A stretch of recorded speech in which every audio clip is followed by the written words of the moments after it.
Hey everybody, welcome to this beautiful morning at Eco Yoga Village. Um, let's see, today's subject is do all roads lead to Rome?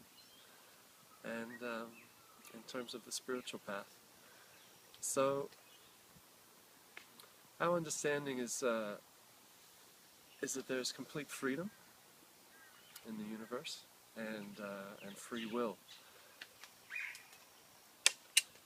So therefore, people who have different spiritual goals, um, they can they don't all go to the same place because they don't all want to go to the same place. Some people may desire to acquire mystic powers, like in sort of really advanced yoga, like in the history of South Asia and India, they do that kind of thing. Or some people, they want to, in the history of the world, in the history of the religiosity of this earth, many people have worshipped the demigods, for example, the sun god, or the earth goddess, or the wind god, or like that.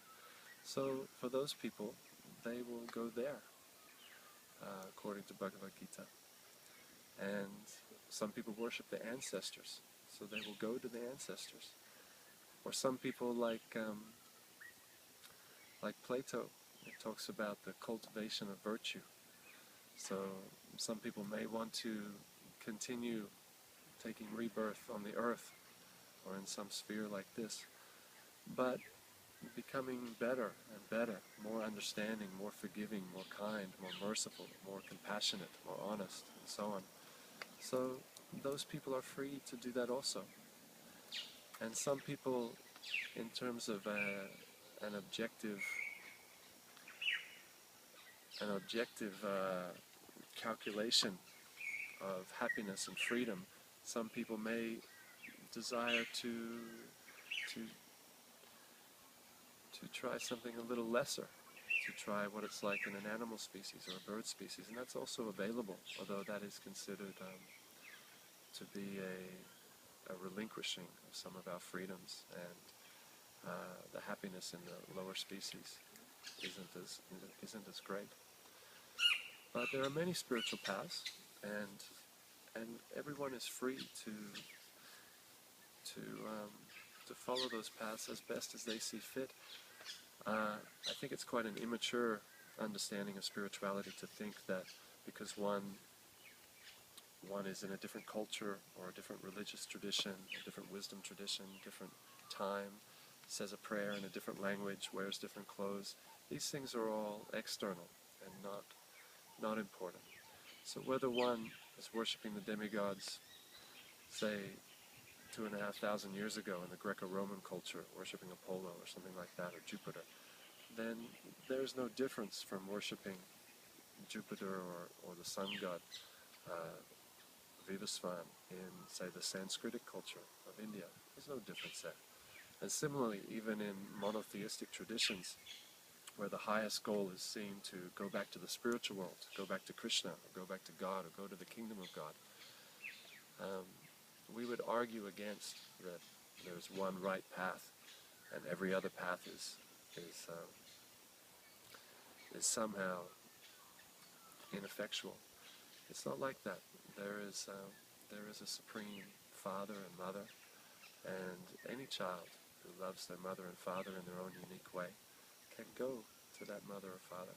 There is no restriction based upon when you are born, what culture you're born in, what religion you are born in. As Jesus said, just to love the Lord your God with all your heart and to love thy neighbor as thyself. One follows that path in South Asia and South America with this language, with that language, with this dress, with that dress, with these rituals, with those rituals. The important thing is to develop that love. So, in conclusion, there are many spiritual goals, and we are free to sincerely endeavor to attain those spiritual goals, the cultivation of virtue, going to the planets of the demigods, attaining mystic powers, emancipating oneself from the world, or merging into the Brahman, or even what is considered the topmost goal, going back to the spiritual world, back to our home, back to our original home, the kingdom of God. This is available to everyone, young or old, rich or poor, black or white, this or that, any time, any culture, any tradition.